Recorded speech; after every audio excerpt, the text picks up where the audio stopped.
dois extremos ali, né, relacionado com a largura do bico, sendo, de certa forma, favorecidos e gerando, então, essa distribuição bimodal no tamanho de bico por conta de uma distribuição bimodal também de recursos, né? Então, se tivesse outras variações, essa distribuição poderia favorecer diferentes características. Mas aqui a gente está tratando só de duas características. Né? Então, de dois tipos de semente e dois tipos de aves, de bicos de aves. Né? Então isso levou a favorecer esses dois extremos, né? Essas aves com bicos maiores ou as outras com bicos pequenos. E isso seria um exemplo de seleção disruptiva. E falando agora um pouco mais sobre as variações, né? Lá no slide 20. Então, a seleção natural ela vai agir, como eu já falei, sempre que tiver aquelas quatro condições, tem que ter aquelas quatro condições. E a extensão da variação, o tipo de variação, o quanto ela influencia ali naquele organismo, ela vai ser importante para compreender a evolução. E vai ser importante também quando a gente trata da questão da aptidão. Então, mas quais seriam, por exemplo, em relação a quais caracteres e em que números as populações naturais apresentam variação, especialmente variação de aptidão? Então, no slide 21, começando para exemplificar, uma variação a nível morfológico. Então, nesse nível morfológico aí, ó, a gente pode tratar, por exemplo, de caracteres que são passíveis de medição. Uma variação contínua, né? Lembra lá da distribuição de um caractere contínuo? O tamanho corporal seria um exemplo de variação contínua. Outro exemplo de variação contínua, a imagem está mostrando aí. Ó. Então, os tons de pele, se a gente for pensar, eles são uma variação a nível morfológico, uma variação contínua. Né? Vão existir ali, de certa forma, várias formas dessa característica. Então, isso seria uma variação que existe. Né? E também, se a gente for pensar na coloração de organismos, os diversos outros organismos podem ter colorações diferentes também. E uma variação que é chamada de variação discreta é, por exemplo, a questão dos gêneros. Então, que não tem uma variação contínua, né? Não existe uma distribuição de vários tipos de gêneros. Se a gente for pensar, né? Se a gente for imaginar gênero mesmo, a gente está tratando da questão, o macho e a fêmea, em muitos casos. Podem ter algumas outras variações, né, dependendo, mas isso seria essa variação discreta, né? Não tem uma distribuição muito maior. E quando uma população ela tem mais de uma forma reconhecível, ela é chamada de polimórfica, né? Ela tem várias formas. Se a gente for pensar, os seres humanos têm muito polimorfismo. Né? A gente tem muitas características que variam entre as pessoas, né? Entre as populações, principalmente a nível morfológico. Né? A gente é diferente um do outro em diversas características. Um exemplo de variação também, agora no slide 22, a nível celular, a questão de número e estrutura de cromossomos. Então, isso pode mudar ali dentro dos organismos de uma população. Um exemplo, a questão da mosca da fruta, a Drosophila melanogaster. Um dos cromossomos que é muito estudado nela são das glândulas salivares. São cromossomos que podem ser observados até em microscópio óptico. E dá para observar que entre indivíduos de diferentes populações existem variações. Então é possível fazer essa comparação aí a nível celular dessas glândulas salivares.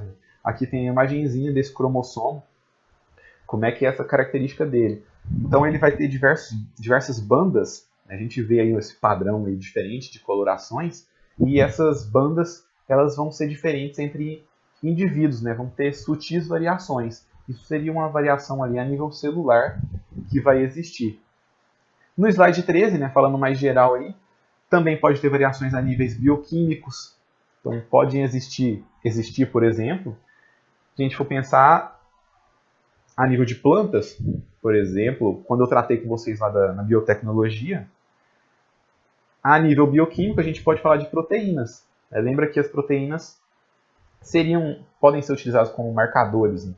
Então, proteínas, que vão ser moléculas formadas por sequências de aminoácidos, elas podem ser encontradas em diferentes variantes.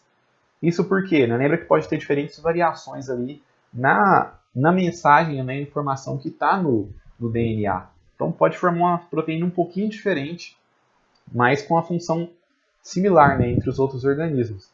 E uma última variação aí ainda no slide 23 seria com relação ao nível de DNA, uma variação a nível de DNA. Então, essa é bem mais óbvia, né? Então, essa variação que vai ser encontrada ali entre os indivíduos de uma população, né? Vamos imaginar a gente, eu falei de seres humanos em nível morfológico, e em nível de DNA, os seres humanos, cada um tem a sua característica, tem uma certa variação nesse DNA. Mas senão a gente não ia ter essas características fenótipas diferentes, né? Então essa variação a nível de DNA também é uma que vai existir, que pode ser importante na aptidão. Então todas essas, né, tanto a variação a nível morfológico, a variação a nível celular, nível bioquímico, nível de DNA, elas podem influenciar na aptidão, podem trazer vantagens ou não.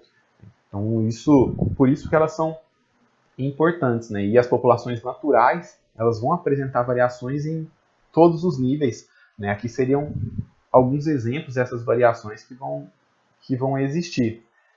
E esses diferentes tipos de variações, aí no slide 24, ó, esses diferentes níveis de variações nesses caracteres, as diferentes formas de um caractere, de uma característica, ela vai estar associada com o sucesso reprodutivo.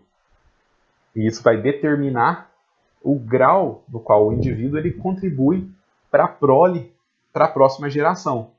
Então, qualquer característica aí que trouxer vantagens, que aumentar as chances de sobrevivência, ela resulta numa aptidão maior. O que seria essa aptidão, né? Lembra lá que a aptidão seria essa média, né? Essa quantidade de descendentes que é deixada, né, a mais nessa população. Então, qualquer variação nesses atributos pode resultar numa aptidão superior, e isso vai medir, né? Isso vai poder ser observado em alguns casos, até em populações biológicas mesmo. Na verdade, isso é observado, né? E não em alguns casos, né? Em muitos casos. Então, o sucesso reprodutivo pode existir por conta dessas variações. Alguns indivíduos podem deixar uma prole maior do que a outra. Então, as variações vão acabar influenciando, né? Um exemplo disso, eu trouxe muitos exemplos de animais, né? Mas um exemplo aqui relacionado com plantas, no slide aí 25, tem uma imagem aí, um gráfico, mostrando variações no sucesso reprodutivo em populações de orquídeas. E essa diferença na produção dos frutos aí vai acontecer por quê?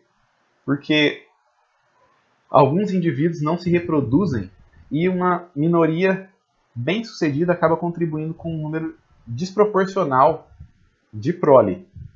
E isso acontece por conta da relação ali com os insetos polinizadores. Então vamos analisar uma espécie em específico. No caso do gráfico, ele está mostrando 4 espécies diferentes de orquídeas. Então, cada linha dessas aí, ó, que começa lá embaixo, né, e vai fazendo uma curva para cima, cada uma dessas representa uma espécie diferente. A primeira espécie, ó, que é representada aí no gráfico por essa bolinha preta, um risquinho e outra bolinha preta, seria uma espécie de orquídea. Então, nessa primeira espécie de orquídea, a gente observa o quê? Que a porcentagem cumulativa de frutos e a porcentagem cumulativa de indivíduos, ó, tem uma variação, assim como os outros têm. Essa variação acontece e não é tão grande, por quê? Porque essa orquídea, como mostra aí no slide 26, ó, ela se reproduz por autofertilização. Então ela não necessita de polinizadores. Então a quantidade de frutos que são produzidos ali, a gente pode ver que, de certa forma ali, a maioria dos organismos ali vão produzir uma certa quantidade ali de frutos. Já quando a gente trata, ó, então, por exemplo, passando para o próximo slide aí, de outras duas espécies, a gente vê, por exemplo, ó, então no próximo slide, slide 27, a orquídea chamada de Lepanthes, que é essa que é representada por uma bolinha branca e risquinhos pontilhados. A gente vê que cerca de 35% dos indivíduos, eles praticamente não produzem frutos, né? Enquanto cerca de 50% vão contribuir somente com uns 5 ou 10% dos frutos que são produzidos. Então isso está acontecendo, tem essa curva.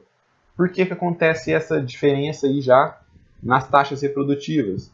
Porque eles são capazes de autofertilização, mas também são fertilizados por insetos. Então alguns indivíduos provavelmente são mais fertilizados do que outros. Então isso gera diferença no sucesso reprodutivo.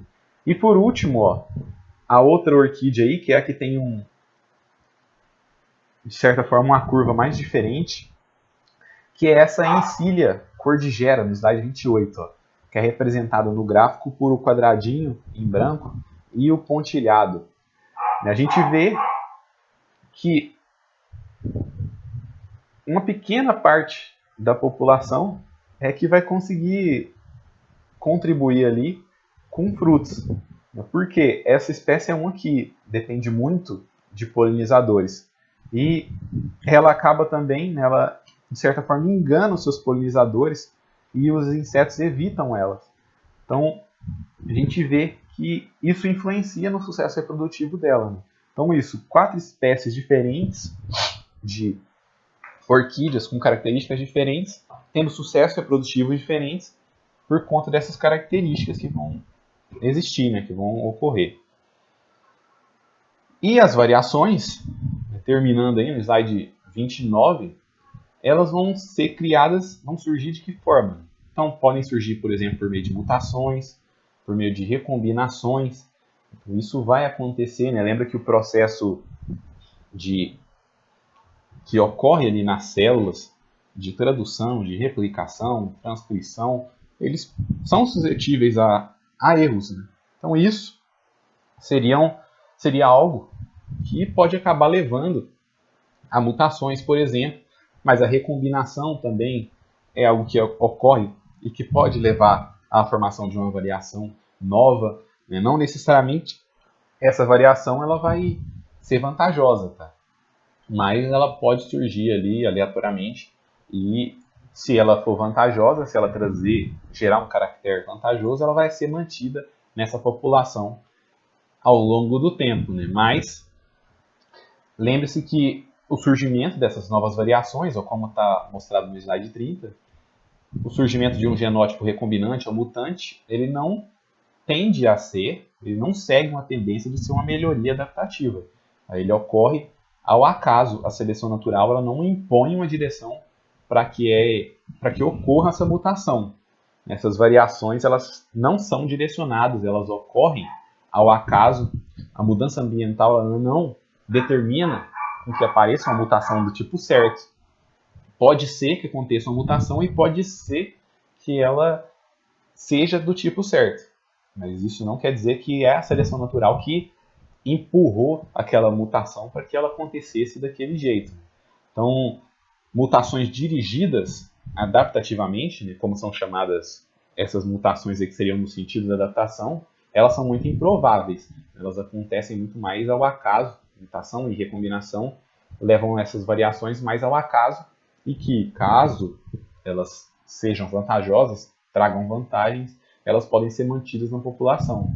Não necessariamente toda mutação, toda recombinação vai gerar uma variação favorável ali. Esse foi a última parte, né, o último slide.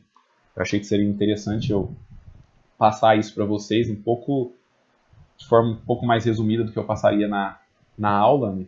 Mas eu acho que deu para explicar bem todos os pontos que seriam interessantes e importantes para tratar dessa parte de seleção e variação, seleção natural e variação.